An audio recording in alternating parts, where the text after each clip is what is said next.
Hello students, I welcome you in today's video. In today's video, we will discuss the method through which the sugar ring size are determined. Sugar, as all of us know, carbohydrates are normally exist in a 6-membered form or may exist in a 5-membered form. So they may exist in a pyranose form or may exist in a furanose form. There are two different methods through which they are determined. The ring size is determined, and these methods are periodic acid oxidation method. This is the periodic acid HiO4. It is called the periodic acid. And second method is methylation method. These two are very reliable method through which the determination of the ring size of sugar are done. So we are starting with periodic acid oxidation method. In this method, I have already told you in initial classes that periodic acid oxidation can take place only when we have a 1,2-glycol type of moiety or we have a alpha hydroxy ketonic type of moiety. Only then oxidation with periodic acid is observed. So and for every 1,2-diol type of molecule, for every 2-hydroxy carbonyl type of molecule, 1 mole of periodic acid is used. And we can see here we are taking example of a glycol. Consume, I have told you in initial classes also, every 1,2-dihydroxy compound consume 1 mole of periodic acid. So in this compound only 1 mole of periodic acid is consumed, and this oxidation with periodic acid is also associated with bond breaking. So you can see here this is being oxidized by 1 mole of periodic acid, and breaking of bond is observed, and we should get 1 mole of formaldehyde here and 1 mole of formaldehyde. So we should get 2 mole of formaldehyde by the oxidation of glycol. But if you consider the oxidation of glycerol molecule contained 1, 2, 3 hydroxy group. So in this case, for each 1,2-diol type of compound, 1 mole is used. So in this case 1 mole is used here, in this case 1 mole is used here. So you can see here 2 mole of periodic acid are used in the oxidation of periodic acid. So as you can see here, this group is oxidized on the one side, so it will cleave. So after cleaving, breaking of the bond, this group is oxidized on the one side to give us formaldehyde. This group is oxidized on the two sides, so it will give us first formaldehyde, then formic acid. So we should get formic acid here because oxidation is done by two sides, and in this case oxidation is being carried out on the one side, so we should get formaldehyde. So we should get a mixture of a formaldehyde and 1 mole of formic acid if we take the examples of glycol and glycerol. But if we consider the case of glucose, so you can see here this is the structure of glucose, and glucose contain, we can see here 1 mole will be consumed here, 2nd mole will be consumed here, 3rd mole will be consumed here, 4th mole will be consumed here, and 5th mole will be consumed here. So there will 5 mole of HiO4 will be consumed in case of glucose. So you can see here, because this is 1,2-glycol, 1,2-glycol, 1,2-glycol, 1,2-glycol, and this is 2-hydroxy aldehydic compound. So in this case you can see here total of 5 mole of periodic acid will be consumed in the oxidation of glucose. If glucose is simple glucose, it is not in we are not considering glucose in a cyclic form. Even if you consider glucose in a cyclic form, answer will be same here. So glucose consume 5 mole of periodic acid. So what will be the oxidation product? This will be cleaved, this will be cleaved, this will be cleaved, this will be cleaved, and this will be cleaved. So you can see here formaldehyde getting oxidized, so it will give you formic acid. Alcohol part getting oxidized 2 times, so will give you formic acid. Alcohol part getting oxidized on 2 times, give you formic acid. Alcohol part 2 times, formic acid. Alcohol part 2 times, and at this alcohol part 1 time will give you formaldehyde. So in this case the oxidation of glucose molecule will give you 1, 2, 3, 4, 5 mole of formic acid and 1 mole of formaldehyde. So you will get 5 mole of formic acid and 1 mole of formaldehyde in case of glucose molecule. So now if we take mannose, in case of mannose only configuration change is at this carbon, we are having HOH, instead of HOH we are having OHH. So what will be the oxidation product of mannose with periodic acid oxidation method? If I ask you in your examination point in your exam, This question is mostly asked in the exam. What is the oxidation product of glucose? What is the oxidation product of mannose? What is the oxidation product of galactose in periodic acid oxidation method? So you simply have to take the structure, you have to simply have to take the compound and write the Fischer projection, and just calculate the number of mole of periodic acid which is being consumed. So you can see here 1, 2, 3, 4, 5. Again 5 mole of HiO4 is consumed here in the oxidation process to give you, this will give you formic acid, this will give us formic acid, formic acid, formic acid, formic acid and formaldehyde. So we are getting formic acid, formic acid, formic acid, formic acid, formic acid and formaldehyde. So same oxidation products are obtained in case of glucose, and same oxidation product is obtained in case of your mannose. So even if you take galactose also, so galactose is what? Galactose is this is the galactose 1, 2, 3, 4. So this is the structure of galactose. You can see here galactose differ from glucose only at the 4th carbon from the topmost aldehyde carbon. So 1, 2, 3, 4. This is the 4th. I have done the changes. So now this is the galactose. So galactose again will show you the oxidation with periodic acid, and again 5 mole of periodic acid will be consumed to give you the same oxidation product. So no matter whether you take glucose, you take mannose, you take galactose, the nature of oxidation product will be same here. So we have seen that when we are taking the open chain structure, or we are taking the hemiacetyl form of glucose, in that case the oxidation product is same whether you take glucose, whether you take mannose, whether you take the galactose, the oxidation product is same. So we are unable to determine the ring size by finding out the what is the nature of the oxidation product. So in order to find out the ring size, what we have to do, we have to do a one single chain in the process. And what is that single chain? That single chain is to convert glucose into its acetyl form. And how do we do this? We do this by just taking glucose, and I have written glucose in a cyclic form. So glucose treatment with methanol in presence of some acid will give us acetyl form. It is called the methyl. It is called methyl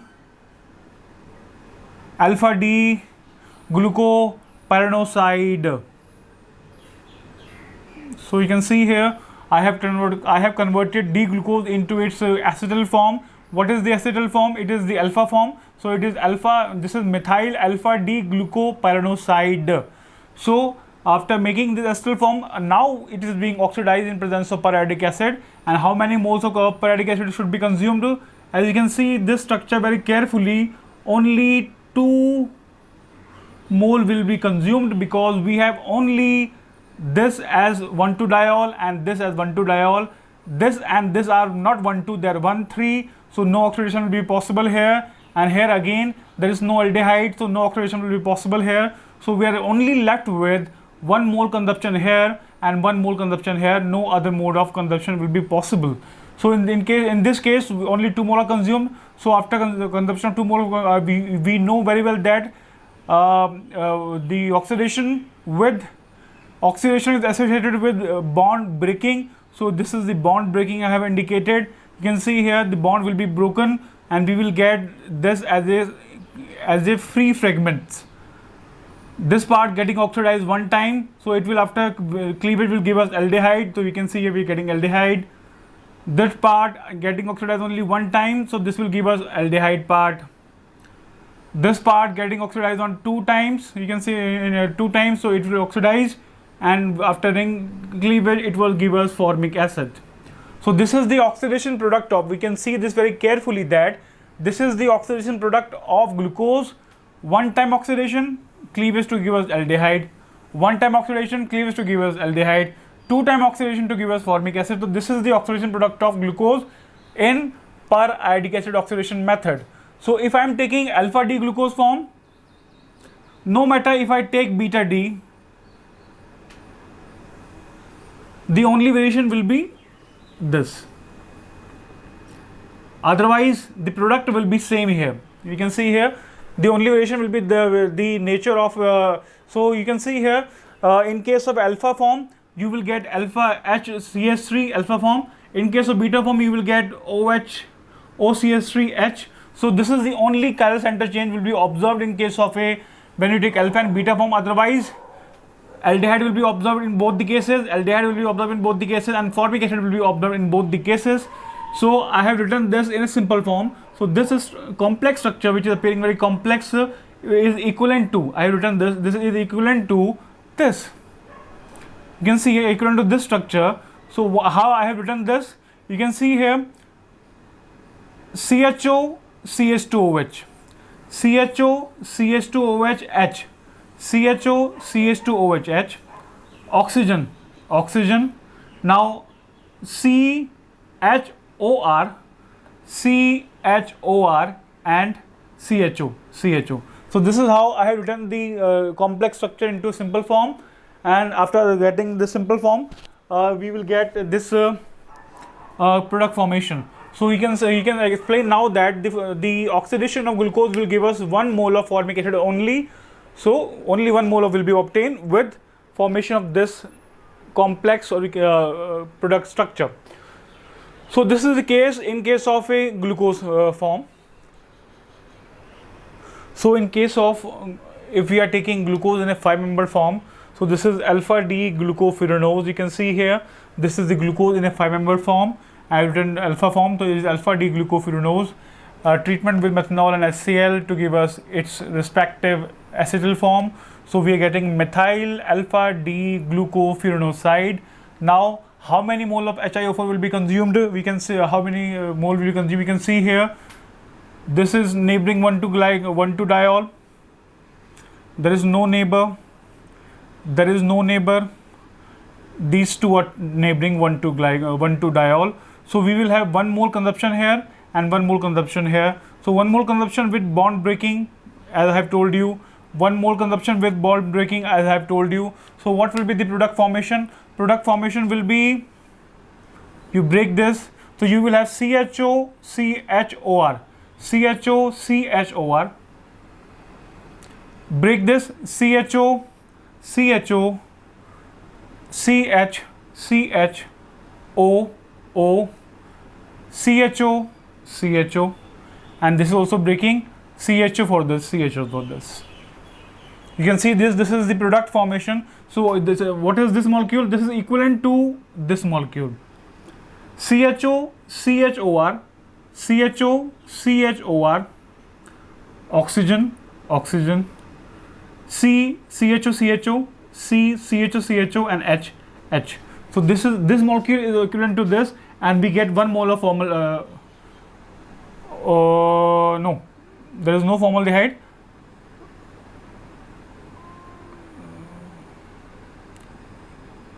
Yes, there is no formaldehyde, you can see here. So what we get here,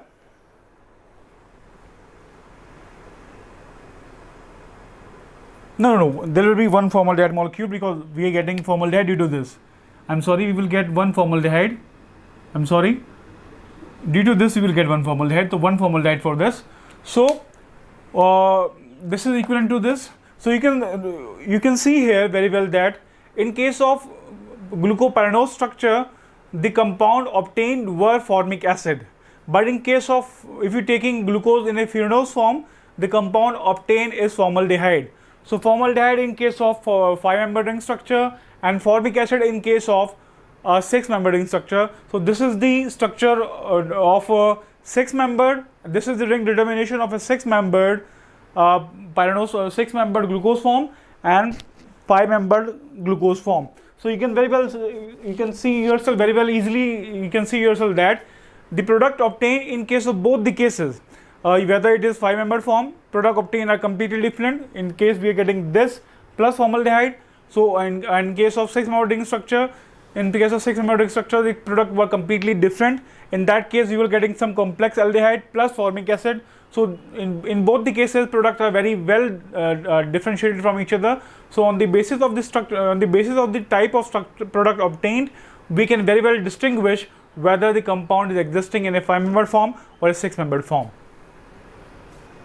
So this is the example of fructose existing in a 5-membered ring structure. So this is the fructose. Fructose is beta type of fructose. So it is beta D fructopyranose. You can see here we are converting this into its acetal form by methanol and HCl to give us OH into OR. So we're getting OR here. So after formation of this compound, you can see, you can determine yourself very easily how many mole of HiO4 will be consumed by just looking at how many neighboring O1,2-diol are there, 1,2-glycol are there. So there is no OH here, there is no aldehyde here, so there is no neighboring 1,2-glycol is observed here. In these two cases, this is one mole will be consumed here. There is no CHO, so no formal HiO4 will be consumed here. There is no OH here, so no consumption will be observed in this case. So only 1 mole of. So you can see also very easily that only 1 mole of HiO4 will be consumed here with the breaking of this bond. So we will get CHO, COR, CH2OH, oxygen, and CHO, H, oxygen, and CH2OH. So you can see here, this is the only product which will be observed in case of fructose, if fructose exists in a 5-membered form. Fructose existing in a 5-membered form will show us this type of product formation. If you consider fructose in a alpha form, so only change which will occur will be this CH2OH and OCSC. This will be the only change, otherwise the rest will remain same. So we can see here at this chiral center, CH2OH and only at this chiral center change will occur. If we take the alpha form of fructophenolside, so change will occur on this. It will flip. It will give you OCS3 and CH2OH. If you consider alpha to beta form, so that was the case of if we consider beta form, but alpha form, but we are considering beta form. So beta form structure we will get this. So this structure is equivalent to this structure. You can see it very carefully. There is no formaldehyde formation, there is no formic acid formation. So only this structure will be observed in case of fructose compound, fructose which is existing in a 5-membered form. So this is the example of fructose existing in a 6-membered form. So I am taking beta D-fructopyranose. You can see here this is beta form, and treatment with methanol and acid to give us methyl beta D-fructopyranoside its respective acetal we have obtained. Now determine how many HiO4 will be consumed here. You can see yourself very well that 1,2-glycol are, these two are 1,2-glycol, these two are 1,2-glycol.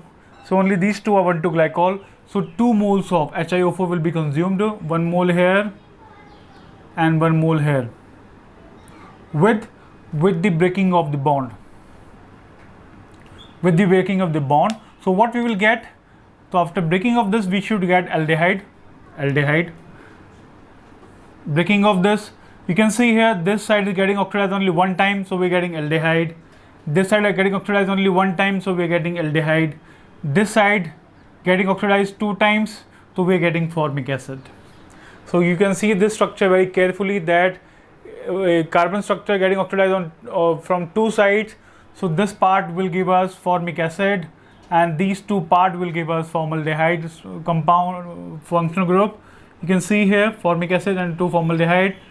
No free aldehyde, no free aldehyde is obtained here.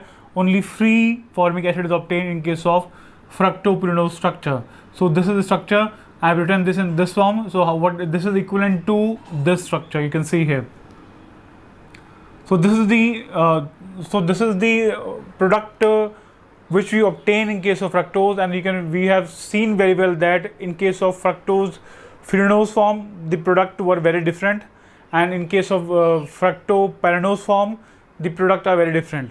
So just by looking at what are the nature and what are the type of product obtained, we can conclude what type of ring structure are observed in case of fructose and what type of ring structure are observed in case of glucose molecule. So in today's class we have determined the method which is called the periodic acid oxidation method to determine the structure of glucose in 5-membered form, 6-membered form, fructose in 5-membered form and 6-membered form, and we have seen that product obtained in all the 4 cases are very different. So just by looking at the nature of the product obtained, we can say what type of ring structure are possible. So with this, I'm sure that these concepts must be clear to all of you, and I'm sure you will be able to write very well on these topic very easily. So with this, I say thanks to all of you.